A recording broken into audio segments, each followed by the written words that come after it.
Coffee? What coffee? Nobody has time to make coffee. We gotta go read patch notes, get some soda. Okay. Oh boy. I was hoping we get patch notes, but I was not expecting anything since, you know, there was no DLC attached to it. Nothing to buy, you know. Isn't it like the favorite stuff, guys? When your favorite games get updated and you get walls of text, all your hopes and dreams. Maybe this is the one where they fix the gate bug, the VA bug, this bug, that bug, year after year after year. Maybe this is the one. Let's start reading. So this is called Total War, the Rakarth update. Rakarth is the name of the new lore that's coming tomorrow around this time. The 6th Dark Elf Legendary Lord. Maybe this time will this lord will not do some stupid shit like buff cold ones. And maybe this time we don't need to use crossbows.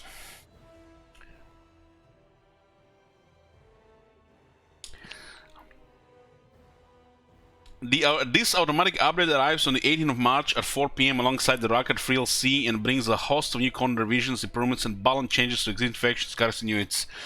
Oh boys, let me savor these guys for a second. A host.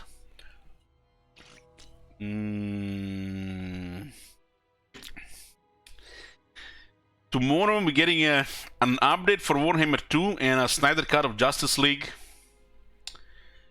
Damn. Almost makes me... God damn. It's 4 hours. 4 hours.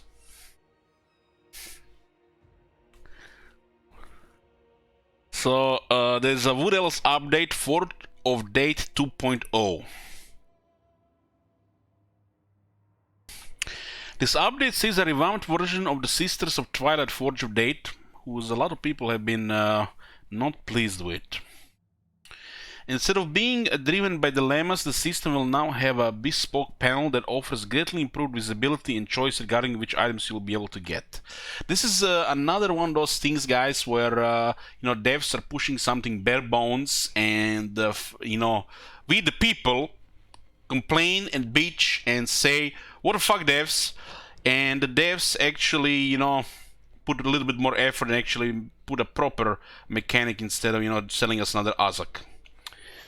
Now that the player has full agency over what items they can unlock, upgrade, reforge, in what order, they have decided to tone down a few items due to the ability to chain reforge them. So Dreaming Boots get more speed but less campaign movement. Twilight Standard has a lower recruitment cost. Eagle Mask has less research rate. And Dreaming Bow, this is like irrelevant stuff, man. They're missing so much stuff sometimes that's important in the patch notes, and who cares about this? I don't even know what these items do. Are they doing it just this? We recommend that any in-progress Sisters of Twilight campaigns be restarted in order to avoid conflicts between the old and new systems. Remember those days of old where the devs didn't want to patch the game because you know, it would screw up people's campaigns, because, you know, some people play campaign for 3 months that have 10 hours in the game. Ooh shit, Dark Elf updates. They did say when they delayed the update because of, you know, this the boogeyman virus. They did say that one of the original Warhammer 2 factions would get revisited, and they did deliver a lot with the Wood Elves. So I guess this was too much to put alongside it. Would have been too much in one page. So we're getting the Dark Elf updates. Let's see. We have changed the effects granted by the Dead Knight bar so that they provide more bonuses at high levels and reduce penalties at lower levels. So they're fixing I guess it's actually fixing, so you can actually play this faction. Kron Hellebrand's mechanic. You want zoomed? Sure.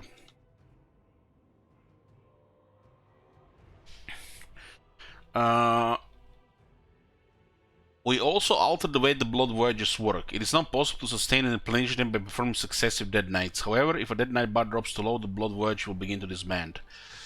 Man, how I wish that you could spawn this Blood Voyage. The AI would control it, but you would still get to fight the battles for them. Dead Knight effects. On level 1, Chaos Corruption to all provinces, minus Public Order all provinces, and Kron Hellebrand starts Winded. Winded is the middle level of Vigor, so a little bit tired. Active Voyages, Blood Voyage will take severe attrition damage from desertion.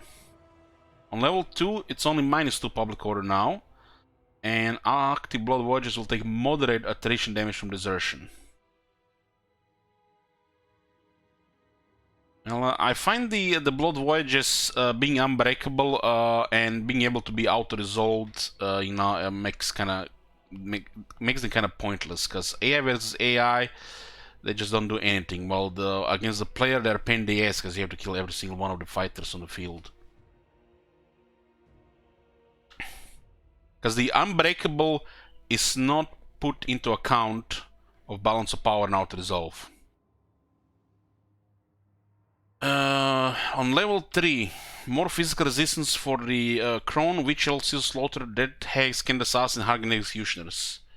Damn. Oh. They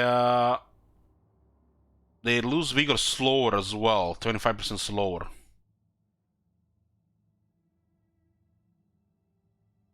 Little brother, you're scaring me, man. Stop spamming that kek L. I'm not sure if it's just a lull or a Craigasm.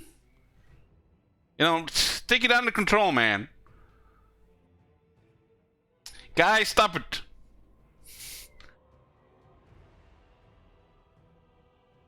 +2 Public Order for all provinces. God damn. What are you guys, 12? Thank you, Dick Justice. So you get +2 Public Order to all provinces, level 3 with 5 leadership to all armies. Active Blood Voyages will take light attrition damage from desertion. Why would they take attrition level 3 when it's all positive? Huh? Maybe they fix the Unbreakable actually be relevant in Balance of Power and Auto-Resolve. If it's any relevant right now, I have not noticed it. But this is a prime example when Unbreakable has to be relevant in Balance of Power and Auto-Resolve.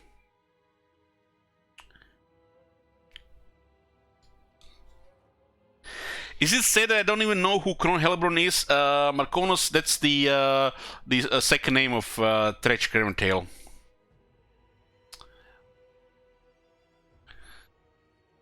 Marconos can't keep up with his old age. He's went senile, guys. You forgot we didn't play those campaigns. On level 4, further physical resistance and vigor loss reduction. That 50% vigor loss reduction is massive for these units. There's a loyalty, more public. This bonus is actually massive now on level 4. Holy shit. And the Blood Voyages will take no attrition damage from desertion, 10 leadership to armies, 4 public order. Holy shit, it's a lot of stuff on level 4. Level 5 is a little bit disturbing. 20 physical resistance on units that already have good physical resistance. Makes even Hardened Executioners more relevant.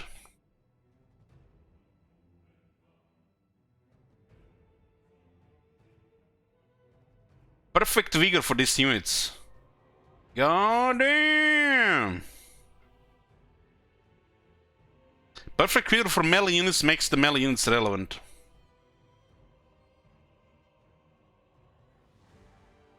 More public order, more loyalty. All your armies and those of the Blood Voyage will replenish slowly, even in enemy territory. Now that's a mechanic here, not that poop they had. This is enough to revisit Harganet. Man, what does Malekith have again? I guess you can just confederate him. Blood Voyage now has greatly increased movement range. No longer unbreakable. Oh, they removed the unbreakable. But instead receives force-wide perfect vigor and additional benefits depending upon the Hellborn's current death night level. So they make them less scary if you're playing Aulorn, if they're still active. No longer unable to replenish. This seems like a drastic change, which will mostly affect the player Hargonet. If this even works. Skills: Greatest Bride of Cain. Now grants plus 10% weapon strength to Witch Elves, Seal Slaughter, and Hargonet Executioners. Champion of Cain now grants 10% missile resistance to Witch Elves and Hargonet Executioners. Huh. Witch Elves, though. So you're telling me the Hargonet Executioners can now get 20 physical resistance, 10 missile resistance, and perfect vigor. Makes them actually a progression unit on the Sisters of Slaughter. Sisters of Slaughter will still have more toughness due to a massive melee defense and poison, but the Hargonet Executioner have the damage, and they're tougher against projectiles. Even more tough now.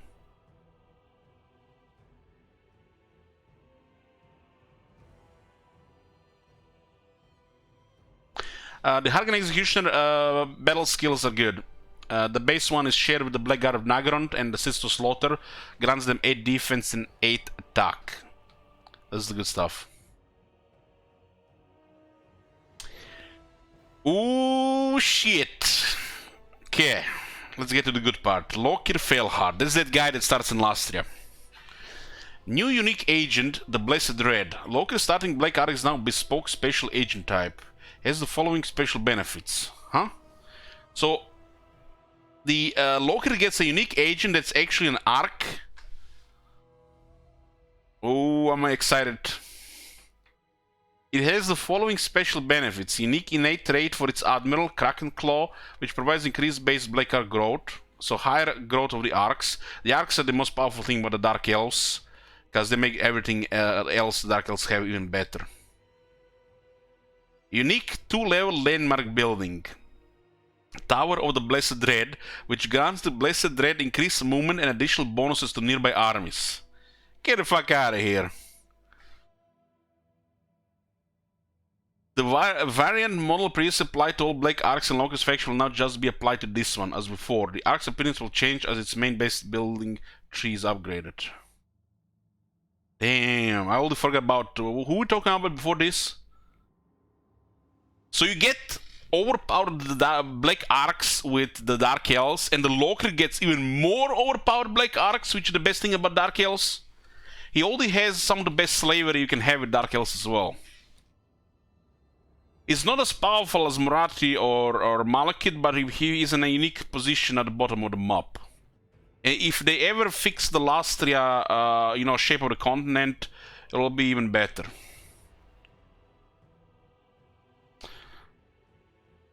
Oh, there is more. There is more. Hold on. There is more. The Rite of Anatrema has been reworked. Now grants the following for 5 turns. Plus 50% sacking income, plus 50% raising income, plus 10% Black Arc growth, plus 10% movement range. Suck it, Vampire Coast! Suck it! Most of the previous effects of this rite have been incorporated into Lokir's personal skill tree. Get the fuck out of here. They remember he exists. And people have been complaining to me, these Frill Sea Lords like Imrik, they got the list, by the way, the same time as Azak, by the way. And the ones after, have been too good compared to the previous poop. And now we get this. They care, boys. They care. Maybe, even maybe, they actually made a starting region part of Lastria and not a snowy region in the jungle. Maybe they remember about that one as well. This is finally out of out of the early access beta version of Blessed Red.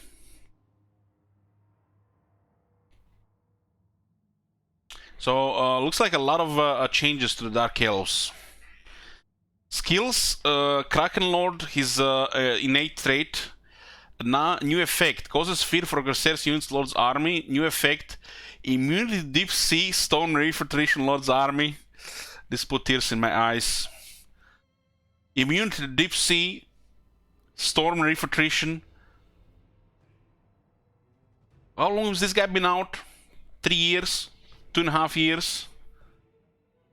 Just like, he's like the Blessed Dread, the Kraken Lord, you know, Mambo Jumbo, he is the one.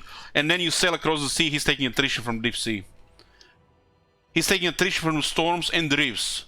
Then you beat his ass, and you become immune to these attritions, but he's not immune himself.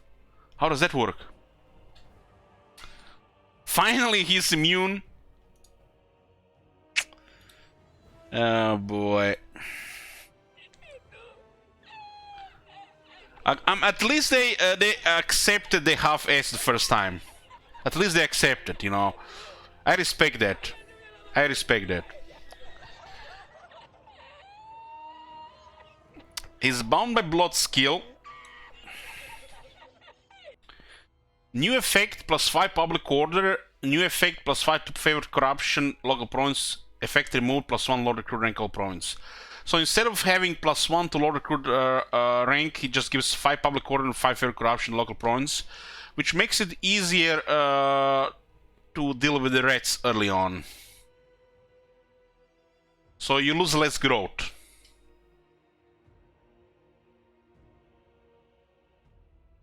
Corsair Noble. New effect +100% armor piercing missile damage for Corsairs. These units have 3 armor piercing damage, so those guys that are running and shooting with their hand crossbows now have 6 AP, which makes them almost like a proper unit. They had 3 AP and now they're gonna have 6 AP. Makes them a viable option to consider instead of just extra dark shards. They do shoot 2 missiles, that's a good point, Gravy. That's a good point, but it's still short range and micro intensive. But potentially could be very good early game.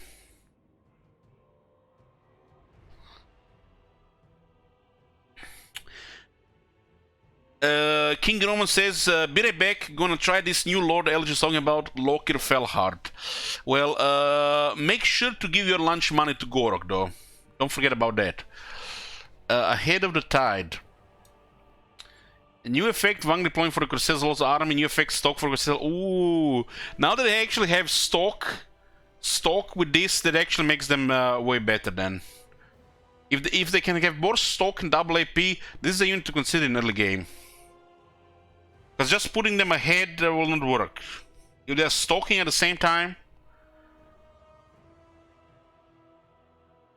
this actually now feels like a proper flavor with the Black Ark Corsairs, even if they're just gonna be an early game unit. Master of the Blessed Dread, new effect, +1 uses for the Black Ark bombardment abilities, so from 3 to 4.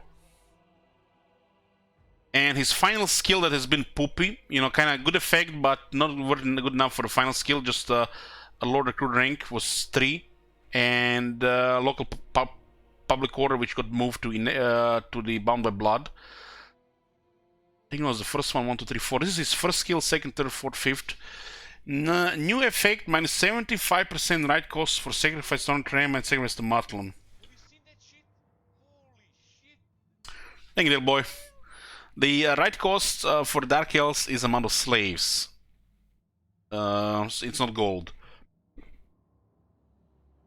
He also now gets 5 Lord ranks, so he can recruit rank 6 plus Lord. That's actually nice. +5 is actually noticeable. New effect, +8 melee attack when fighting at sea for the Lord's army. So he went from kind of poop skills to above average skills. with a more viable early game flavor, which looks good. The fact his arc is present for most of the early game, and he has a better arc, that's gonna be interesting. This is a game changer for Loki Felhar for sure.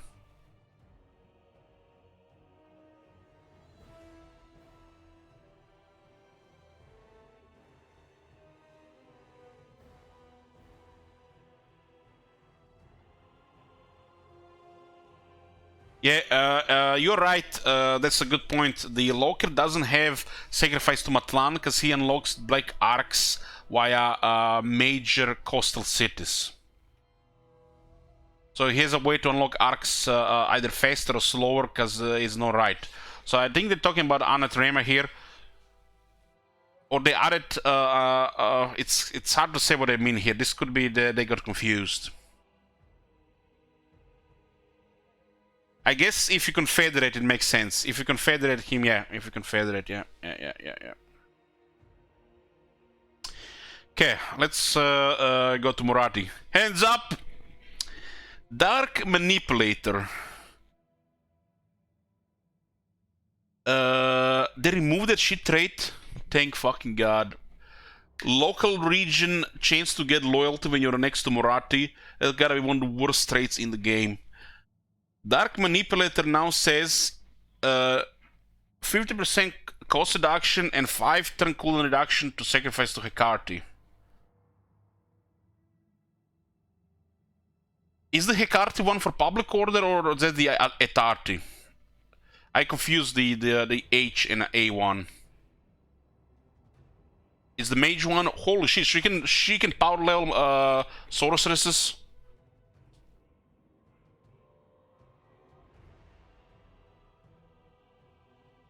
That's a solid trait. Nothing crazy, but still better than that garbage she had before.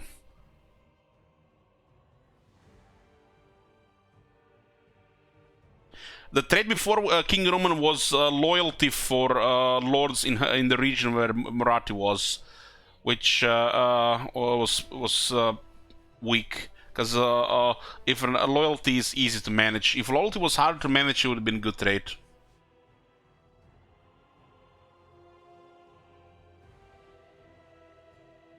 This is great because the Supreme Sorceress is the best lord to use with the Dark Elves.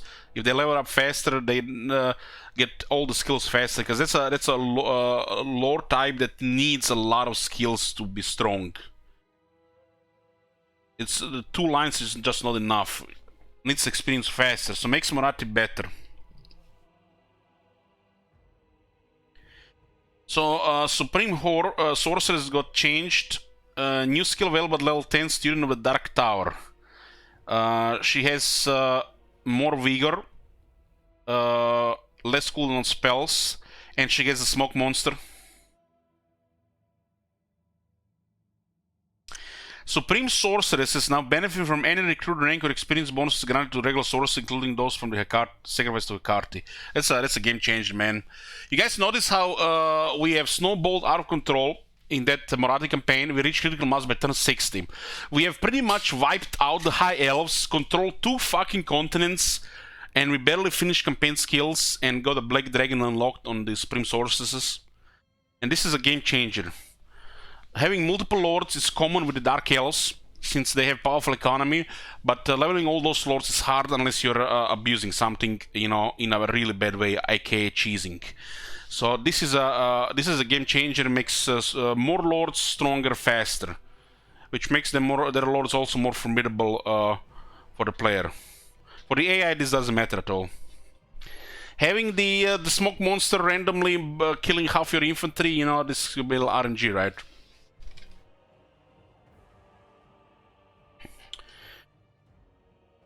Because I said this before, and I'll say it again. The whole lord setup, the regular lords, the Dark Elves felt off. At least if the Supreme Sorceresses can be like this and you know, a little bit stronger, it feels a little bit better. Because I feel like they have the worst setup and flavor of the regular lords of all factions. It's like, I'm not saying they're weak, but it just feels off. It makes right to just, you know, have like this setup of lords for the high elves, but making them for the dark elves and not making them stronger and just some clones of the high elves that are weaker just feels off.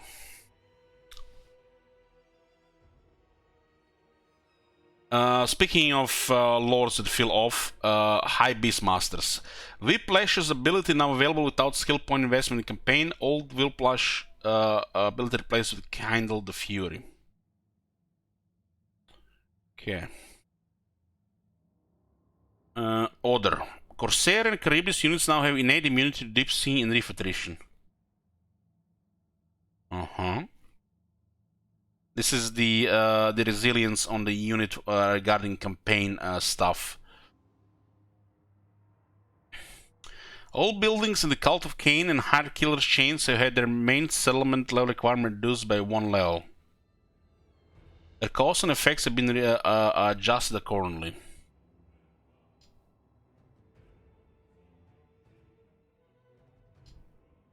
So you get them up earlier. Instead of tier 4 and 5, you get them tier 3 and 4. So this change is weird, because why the randomly made Banshees tier 4 with cannon rates and the hex rates tier 5 up from 3 and 4, when these units are clearly not even close there. And then they make change like this for the Dark Elves out of the blue again.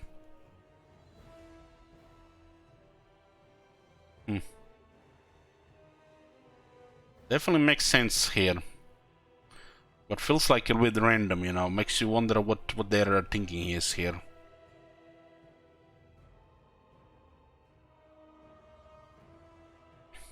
The cooldown for Black Ark Bombardment armor ability will no longer increase in duration as the abilities upgrade. Okay, so the more powerful abilities now have the same cooldown, which makes the Black Ark Bombardment more powerful. A reduced movement cost for entering raiding stands from 50 to 25% for Dark Elf factions. Oh.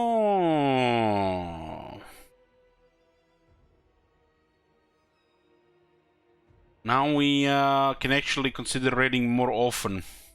If we have extra movement and we have another movement range to finish a turn with attacking a settlement.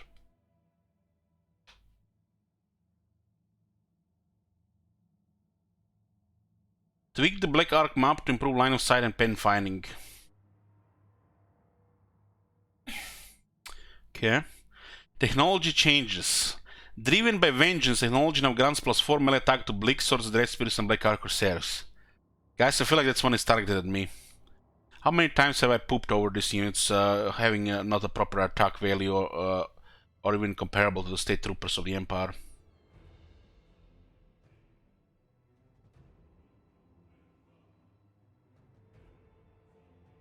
This is a much needed buff to these units.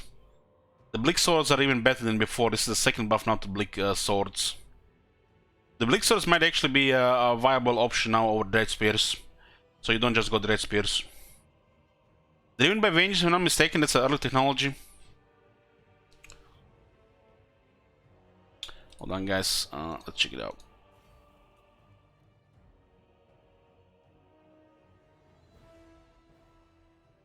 I have a Marathi campaign here. They, like I said, they are considered to be used together with the Dread Spears, Dr. Vector.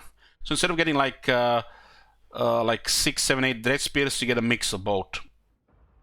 Because in the center, the Bleak Swords are fine if they have proper stats. They're actually better option against the Reds, for example. Heck, even better option against the Tomb Kings.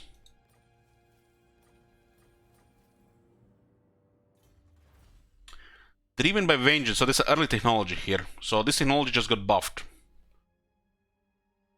This is a technology you have to research, so you can unlock upgrade 1, because you need it for the river crossbows. Still, they fixed some technologies, but nothing has been done with the Black Iron armor. The 10 armor comes too late for the Dread Spears and the Bleak Swords. Look at this. This is the early game. This is entering a mid game. Almost at the start, end of the early game. This is the enter in mid game. So you enter mid game and you still don't have the armor buff for your tier 1 units. Why didn't they move this technology closer here? This technology here, that black iron armor, should probably be like here. Buffing cold ones and before getting armor for tier 1 units. So this technology tree is still so off. But at least the Bleak Swords have gotten a buff. This makes the Bleak Swords more relevant, and the ones in the garrisons actually make it a little bit easier to win some battles.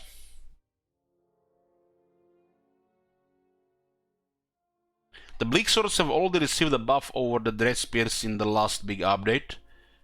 Now getting like 2 Bleak Swords and 5 Dread Spears might be better than just getting 7 Dread Spears. Because the Bleak Swords can go 1-on-1 against Clan Rats, while Dread Spears will just die. And when the Skaven outnumbers you, if they have extra slaves in the mix, you would be happy to get Bleak Swords extra for attack instead of more Dread Spears. So it makes them a better option against the Skaven. And even lots of Skeletons from Tomb King early. So just going the Dread Spears by default after changing to Bleak Swords is no longer, the best option. You still need to have that building considered to go for tier 3, because the Black Ark Crusaders might be available as well. This is also another thing, if you have a wizard, the Dread Spears could still be better, because you just, use the magic and tank them. But even against Norse Kakatama, the Bleak Swords are better against the Marauders.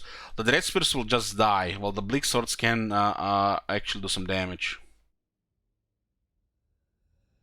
But one thing is certain, this technology here made these units better for the garrisons, because if you look at the garrison of the Dark Elves, let's find a Salamander that's been built up.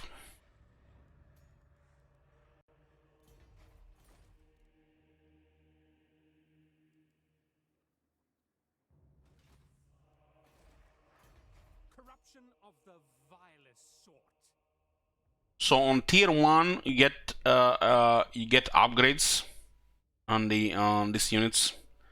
On tier 2 you still get the upgrades. The Black Ark Crusaders get more attack for tier 3. So it's relevant as you progress with the garrison.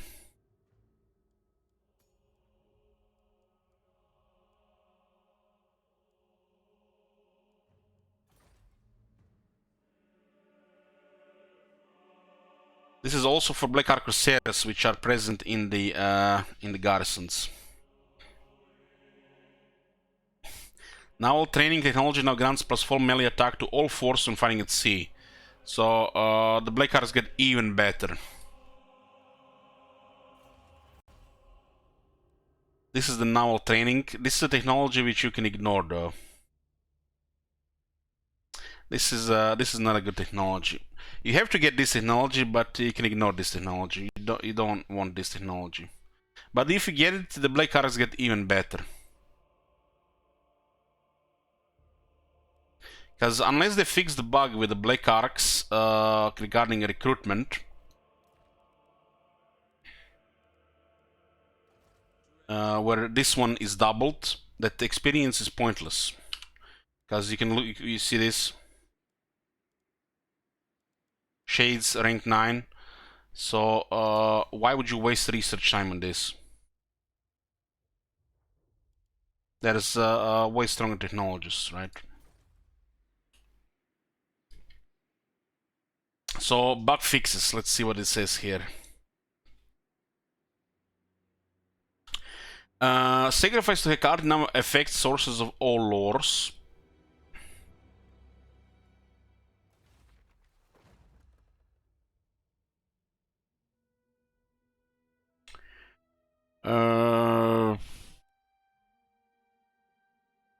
Doesn't specify any lore particular. Maybe it's basically they only wanted.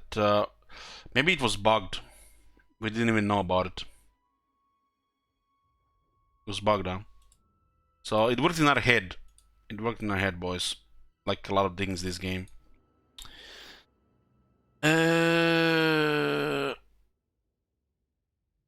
Oh, they fixed this. I didn't like this one. I didn't like this one at all. Black Arcs no longer have the immortality skill in their tree. They already received this by default, so spending a point on the skill had no additional effect. So this was intentional. Stuff like this would make the Black Arcs really overpowered. This for the player is absurd. For the AI is strong. This is one of the things which makes the Black Arcs very powerful. So what does this mean? How does this affect the game?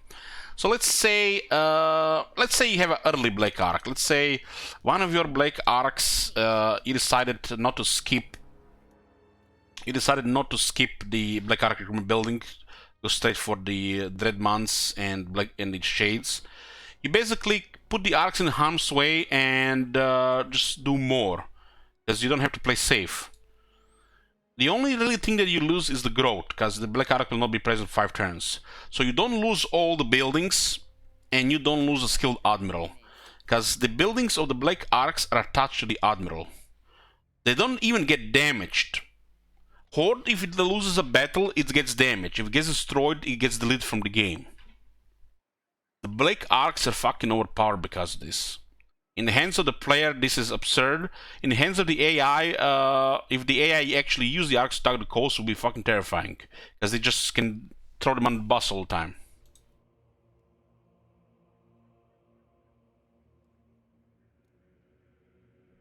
The arcs are not a capacity, however, but it's actually their admirals.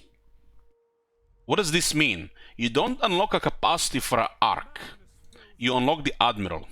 So if the admiral gets wounded, you don't get a new one. You have to wait for that one to get back. So you lose it for 5 turns.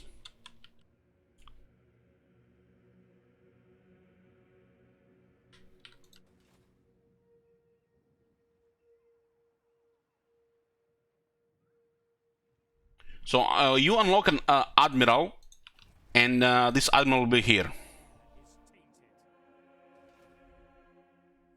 You had admirals from the ports, maybe? Well, yeah. It means if you had them available, which means you were not using them. So you were not snowballing 100%.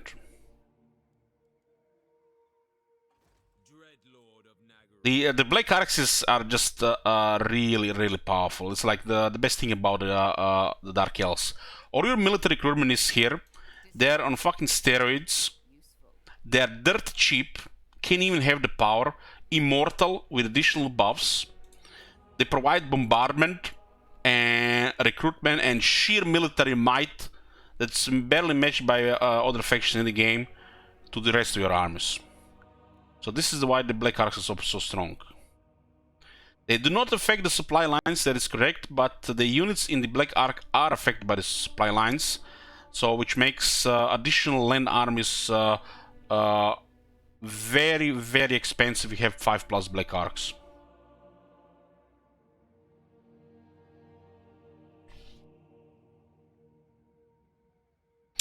Black Arc defensive force will now spawn correctly on the high ground when the Black Arc is attacked. Okay, so this is another bug.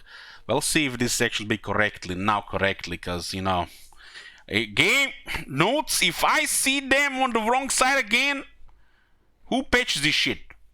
You know, like how many times they patched the T-posing? Like 3-4 times? We still see T-posing around.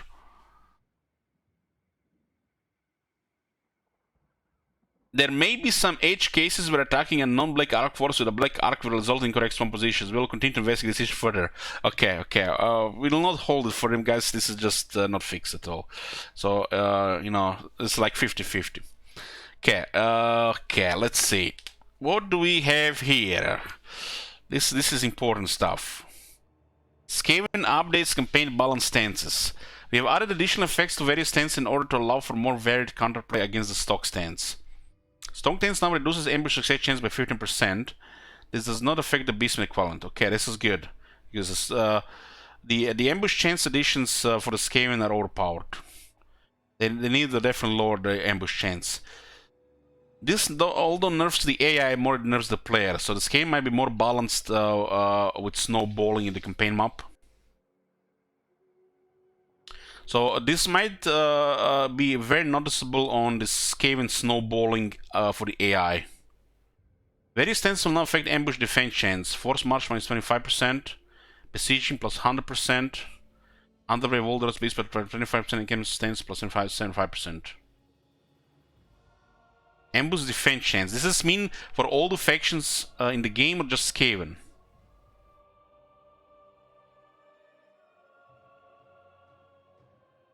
This is a balanced thing for the AI Skaven mostly, and makes it a little bit more RNG for the player, which is a good thing because the ambushing is with the Skaven is overpowered.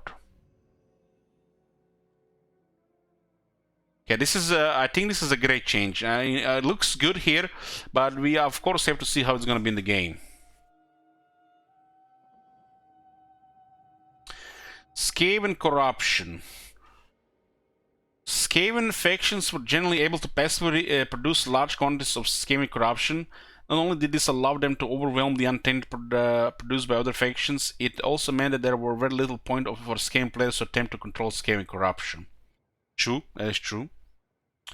By shifting some Skaven buildings over to untainted, we are hoping to make being near Skaven less frustrating. What? As well as giving Skaven... Why did they mention frustration regarding corruption when they gave us free public order from having low public order? As well as giving Skaven players more tools with which to manage their corruption. Clan warriors now provide untainted instead of Skaven corruption. Assassin chains provide untainted instead of Skaven corruption. So basically, they added more untainted, which untainted is public order for the Skaven. So this means easier time with public order for the Skaven and non-Skaven, but less menace below without using food.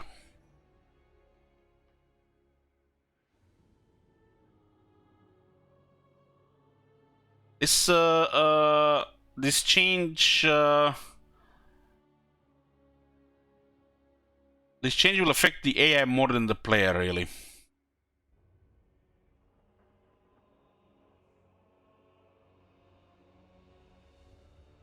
And it will make the public order with for the player as Skaven a joke.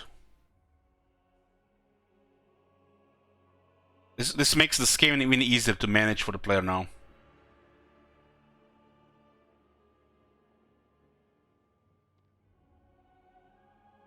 Menace below. We have fixed various issues with the way the menace below charges were being calculated. Skaven forces will no longer receive an undocumented bonus charge of menace below from Skaven corruption or similar effects, such as quick slaughter trade. Huh? Quick slaughter effect has been updated to compensate. Purchasing the first level menace below in the pre-battle scheme will now always grant a stated number of additional charges. Holy shit, took them 4 years to fix this. The first one never did count. So you had to do extra ones, spend extra food for actually to count. If corruption was present for the additional charges. So if you had like 2 from corruption and you added 3, you would have 4. Previously, if another effect granting menace below charges was active, then the first level of the ability would have no effect. Yeah, true that. Fixed an issue where the warnings under the chain would not grant additional charges if no other menace below granting effects were present. Ah, that's that building that nobody builds in the Undercity. Overall, this will mean a slight reduction in the number of menace below charges passively gained via Skaven corruption. However, the player will more likely be able to generate additional charges via food purchases or Undercity buildings. Okay. Guys, nice. I'm getting actually some, you know, in theory, some relevant changes. Especially a lot of the Dark Hill stuff looks good. Shame no mentions regarding the murderous prowess. Minor Skaven factions will no longer... Maybe they forgot to put in the patch notes, right? Gotta believe. Minor Skaven factions will no longer perform the Scheme of Doom or the Pestilence Scheme.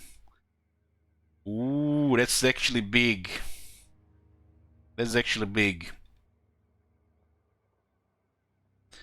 So no Plague or Warlock Laboratories or City Go Boom from the minor factions.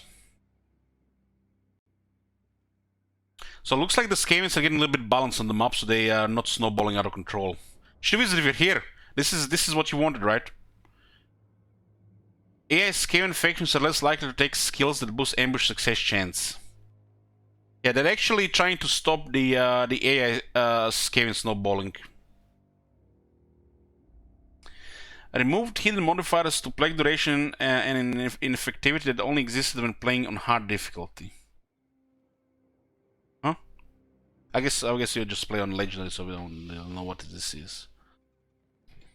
Clan Pestilence units will no longer take attrition damage from Skaven plagues, all Skaven factions. Damn! Another boost to Clan Pestilence. I haven't even played Clan Pestilence above the Plague. The last Clan Pestilence campaign I played was when I had to ally with Gorok, otherwise he would just bully me. Clan Pestilence units in now receive vigor loss reduction when affected by plagues. Clan Pestilence only. Goddamn, Clan Pestilence getting better and better every time they update Skaven. What about Clan Rictus, huh? Clan Morse. I feel like they're just falling behind now every update. A reduced baseline number of charges of the Skaven Warbomb army ability to 1. Additional charges can be gained by upgrading the garrison building in major settlements. Ooh, they nerfed the Warbomb. You had 3 charges, now you have 1. But if you upgrade a major settlement, you get 2 and 3, huh? Skaven will now use a vault settlement map when defending Emperor Forts and High Elm Gates. Hallelujah, man! It's like I'm on ult 1 and I attack the gate and I'm like I'm underground all of a sudden and like I'm questioning my sanity. Where are we? What are we doing here? I forgot what was I doing when I saw the underground map. I have no kid you not. You're trying to pass the fortress to get to the other side of the Ultron, and you all of a sudden underground? Like, what the fuck? We will be investing in allowing them access to force-specific maps in a future update. If it's a fort, let them guard the fucking fort. Don't send me underground. Okay, what's next? That's, you know, it's good. The good they actually changed it. This shit makes sense. The Vigor lost the nerf for Clan Pestilence.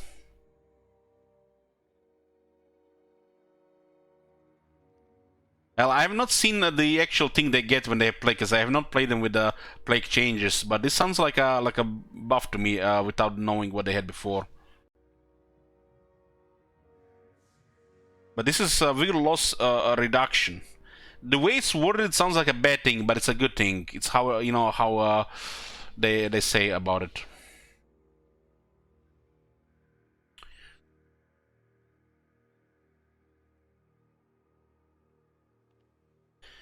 Other bug fixes and campaign balance changes. Fix the bug that caused growth requirements for development points to be lower on very hard and edge difficulties. Was a bug? Agatama was yapping about this, but you know, I don't believe anything he says anymore. So looks like, guys, we've been playing with bug. So does this mean it's going to require less growth or more growth? It's hard to say because it doesn't say. To be lower. So it's going to require more. Fucking hell, man. Dwarves are already super slow. What the fuck is this shit? It's like the Dark Elves and Lizmen not affected at all. It's like... But the Dwarves, this is going to be super slow. You guys seen, we had to specialize the province with full growth, and we were still not getting any growth. Holy fuck. This is, I guess this has become one of the weaknesses of the dwarves now, the growth, serious weakness. I mean, factions should not just be all the same, right? They should have strengths and weaknesses, right? And weakness of the dwarves is growth, no pun intended, right? So we just have to accept that.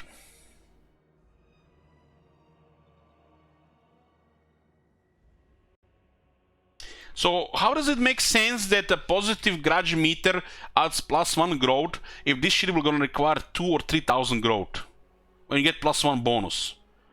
It's time for that sick joke to end, CA. Make it +5 or +10.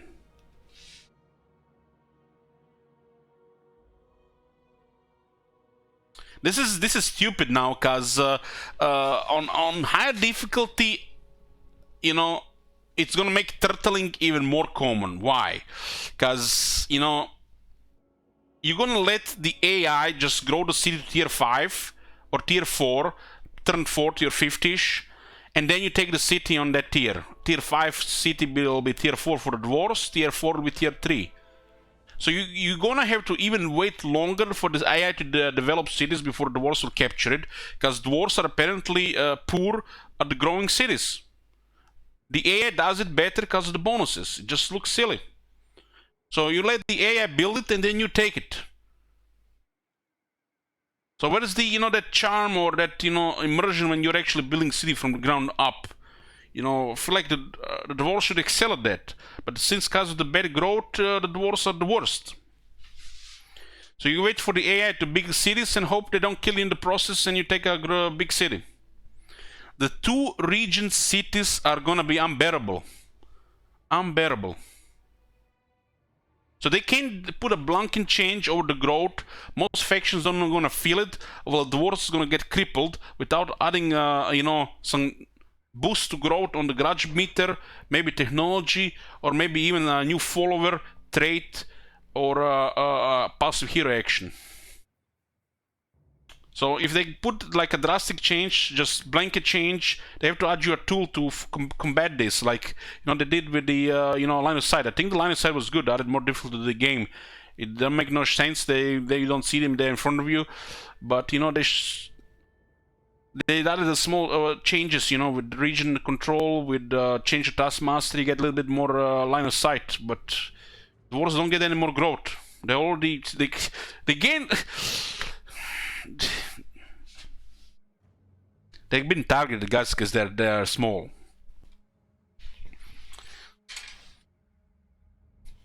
They should add a follower or a trait or a skill that increases growth on dwarves, so you can at least fight this and not just, you know, be bad, and we have to accept that.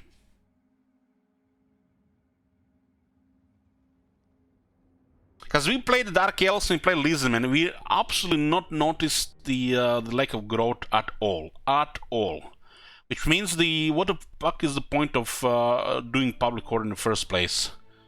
So the change they did for Dark Elves and the Lizardmen feels like it's relevant, while faction like Dwarves feel like they got crippled.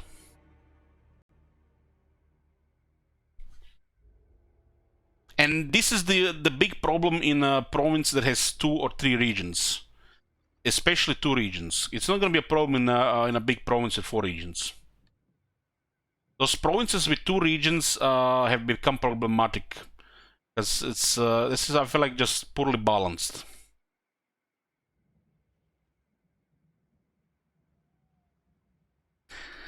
No mentions about the WoW fixes either. So we have to suffer low growth and crashes and bugs with WoW. Remember, the WoWs got up to 21 units and they can crash the battles. These are big battles and they can crash the game. Makes it annoying.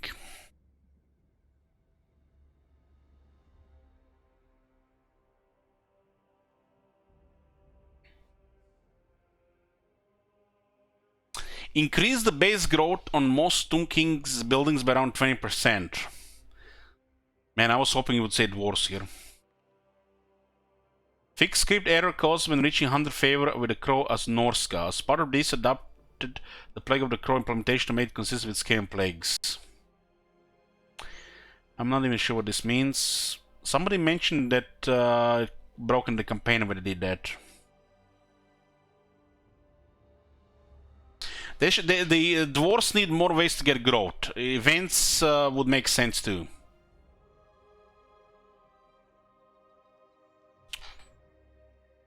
Throat the Unclean will now maintain his immortality when confederated by mortal empires. I did hear people confederating Clan Molder and then Throat would get killed in battle and die instead of getting wounded. Draika has calmed down a bit and will now scream less frequently in the campaign map. Well, this doesn't really help the vampire counts. They get bullied by the Wood Elves being so close. Oh, there's the next one. Reduced Rakarth's diplomatic hostility towards vampire counts. Okay, so they might have, you know, made the vampire counts live 5 turns longer. 5 more turns. Improved display of effects on abilities that remove attributes from units. I'm wondering what they mean by that. I'm hoping it is something that I, you know, should have been done earlier already. I have a drink here. I have cola, no sugar.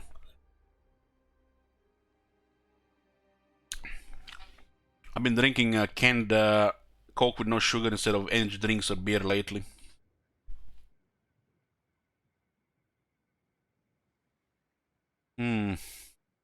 Wood Elf Waste Stalker heroes will no longer have a blue glow on the campaign map. Navies in the full speed stance correctly start outside in battle. This was a bug that was long in the game. This was a common bug. So there's actually a downside now to this. Keep in mind, this works different with some factions. You can see here full speed, which gives you more movement on the water, provides vigor in battle tire, and you can attack, right? The high elves have a different stance at sea, which gives them more line of sight, and they're not tired, so they have the best one, because, you know, they are supposed to be famous seafarers, right? But this didn't work with the vigor until this fix. Well, the high elves will still have I guess their own thing. The campaign map banners for the Wardens of the Living Pools, Clan Graitus, Lamian Sisterhood. It's a tribe and Creeping Dead faction now more closely match the colors of their icons. They don't mention them having the wrong voices when you open one of these factions, and then there's like a wrong, you know, even wrong race.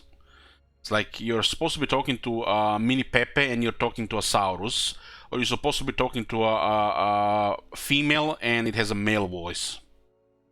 You know, same like the vampire heroes and garrisons have been having male names for years now. Yeah, armies can no longer trigger force encounter markers. Okay. Fixed script break caused by fighting Sibelius as Wood Elf factions. Whatever that means. Okay, let's see. Okay. Battle. Unit balance changes. Missile chariots, missile strength changes. Adjusted all missile chariot shots per volley start to better reflect the number of riders firing from the same chariot. Okay. This means several missile chariot units' missile strength stat will increase. This does not mean their performance has increased. This change is just better representation of the performance they always had. You know, I feel like they're saying here that people, why are you not using missile chariots? Missile chariots are great. We created this unit, you're supposed to use it. Don't ignore this unit. Dark Elves High Beast Master. Melee attack change from 60 to 50. Charge bonus change from 45 to 40. Melee defense change from 45 to 55. So they lost attack and charge but gained defense. This is actually a buff. Defense is more important in this lore than the attack.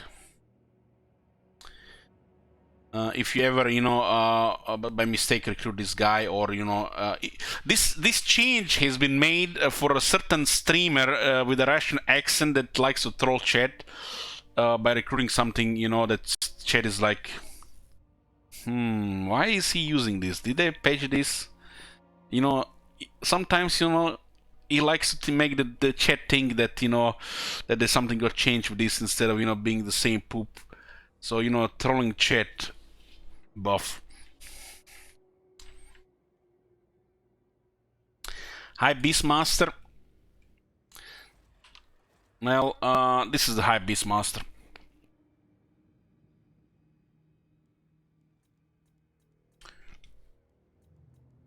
They exist. You actually have to pay to have this guy in your game. Can you believe that? What do we have here next? High Beastmaster and a Scourge Runner Chariot. Charge bonus changed from 70 to 40. Armor piercing weapon damage changed from 100 to 120. Base missile damage changed from 12 to 15. So they lowered the charge bonus but increased the damage. I wouldn't even know how he performed on a chariot because I don't think I ever used it. It's such a force flavor lord that is forcing you to spam beast armies, which doesn't seem to be relevant because that can never be recruited in a proper rank to get there before the game is snowball out of control. You really have to just use it early. If the melee was better, this would be actually relevant. High Beastmaster and Manticore. Melee bonuses allowed change from 25 to 15. Okay. Wood Elves changes. Ariel has 10 less leadership and is no longer unbreakable, but she has more mass. I guess she was too strong in multiplayer.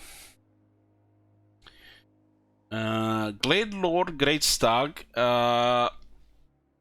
Damage has been nerfed, but they got more armor piercing damage. So basically, they turned the Great Stag on a Glade Lord to do mainly armor piercing weapon damage. That's a good change. That's a good change. They had to say that they did the same for the female, but it doesn't say male here. Maybe if she was called a Glade Lady. It's very confusing. You have a male Glade Lord, and then you have a female Glade Lord. Let's not tap into the world politics here, right? You know, I just want to leave my fucking fantasy world here. Like, don't bring this shit here. Lost Sylvanian Knights, Great Stag Knights have less hit points now, so they nerfed them.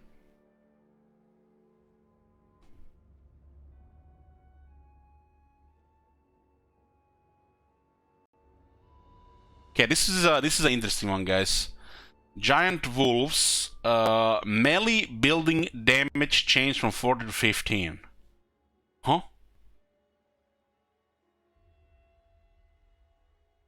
So they either written something wrong here, or it means they are going to be much worse at destroying the gates.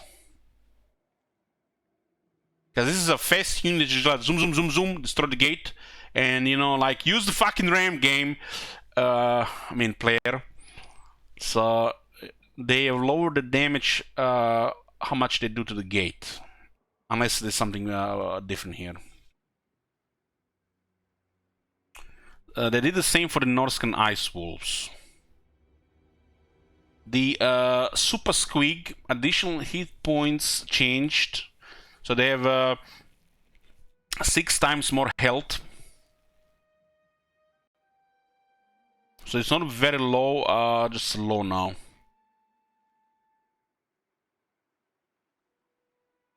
Okay, Brood Horror changes for the Skaven. Brood Horrors were performing too much. Melee defense has been lowered by 10, and the entity, they lost most of the entity, so they can just run through the crowd like a Carnosaur, which is a Carnosaur without, you know, a second floor. So big nerf to the Brood Horrors. The Brood Horrors were definitely outperforming.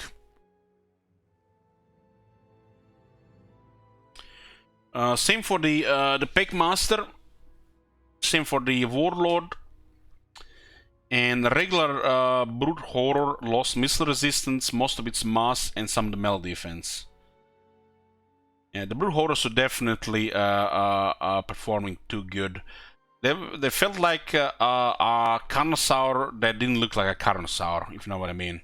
They would just run in, don't even give a shit about who is ahead. Just go through them and poof, poof, poof, poof. Now, at least now you get stuck by a unit with a higher mass. Ooh, shit. Okay, guys. Okay, this is important. You know, it's 2, not 1. Okay, don't kick with this. It's 2.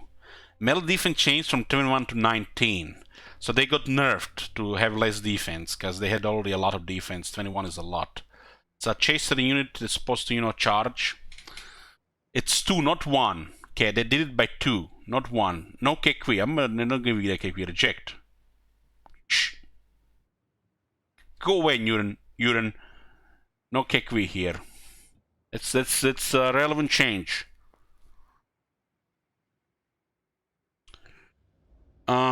Ancient Salamander lost most of its mass. It didn't make sense for this unit to have such high mass. I guess they forgot to nerf its mass when they totally butchered the unit from being a solid melee unit with range attack to just being a range unit. So they forgot to nerf the mass when they butchered the unit the first time. Okay.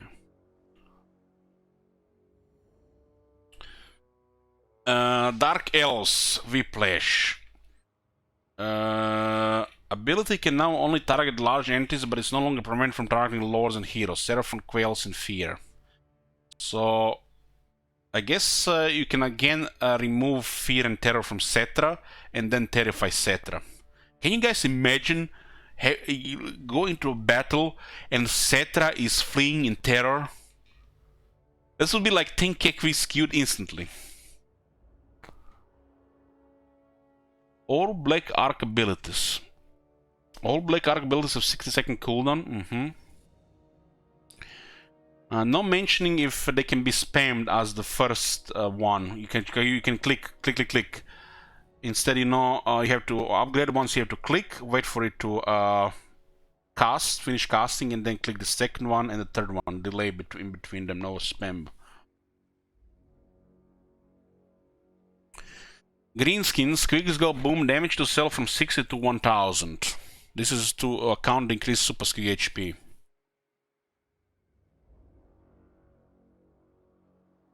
So what are you saying? The skill could actually survive the first time if it's not hit, but this time it's actually going to get killed guaranteed?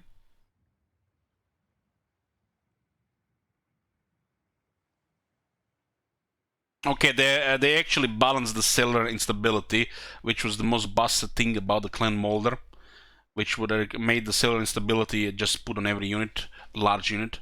So it lowered the damage of the explosion, the AP damage of the explosion by quite a bit, which means it'll not kill some bigger units that have more health, like the Chosen. The added phase that damages self, 60 total damage to self. So it probably means the large units will also take much more damage now.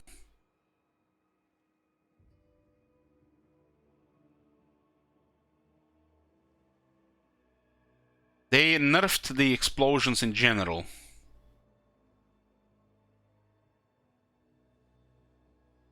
Apparently they had 110 health, Toby, and they made it to 606 health according to the patch notes. So they nerfed the war bomb effects. Pestilent Bird, it's lore of, it's the Skaven spells of plague, which would spawn plague monks. The cost has been increased by 2. Not really relevant much in the campaign since the Skaven have so much power, and this it can only be casted limited times. Poisoned Wind Contact Phase. Damage change from 0.5 to 0.375. This effectively means to get full value, the target will need more entities in the unit. Effective entity count from 56 to 75.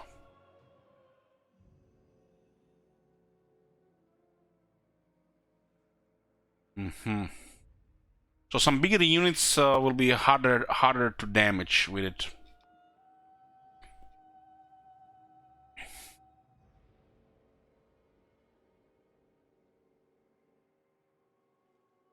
Will this still be super deadly to any bigger unit? Yeah, they did mention they nerfed the war bomb, but nothing about Dark Conduit. The Poison Wind is overpowered, so this change makes sense. but it'll still be deadly to big units, which are weaker units usually. Wood elves, Acorns of the Oak of Ages. It looks like this is a Lariel stuff nerfed.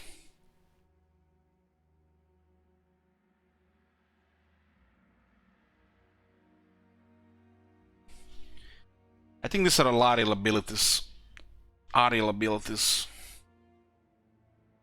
The Eagle Summon has become cheaper, so it's no longer 18 to 14. So you don't longer have to waste 18 of your power, you just need to waste 14 now to get an Eagle out. Ancient Protection, 2 more seconds. Cloak of Isha went down from 44% to 20%. I think that's the Orion's item ability.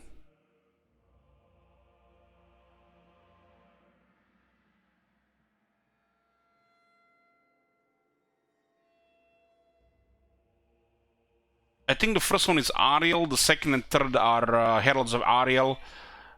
This is their caster for Beast, and the other ones are Durtu and Orion.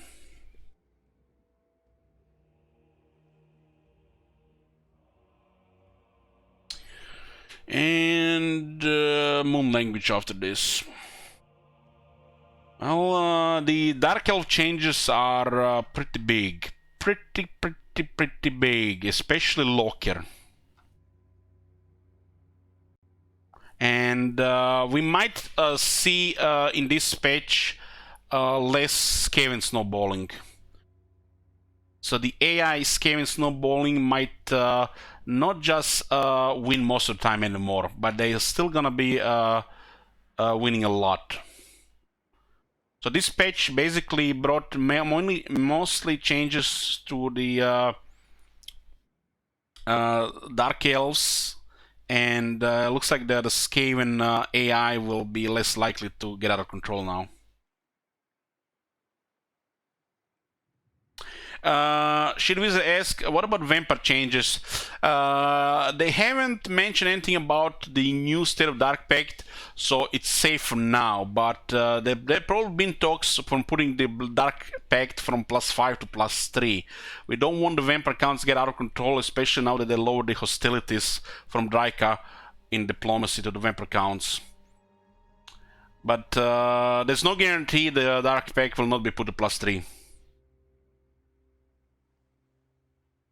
We'll be starting a Rakarth campaign the moment it's available, and will be played alongside the current stuff.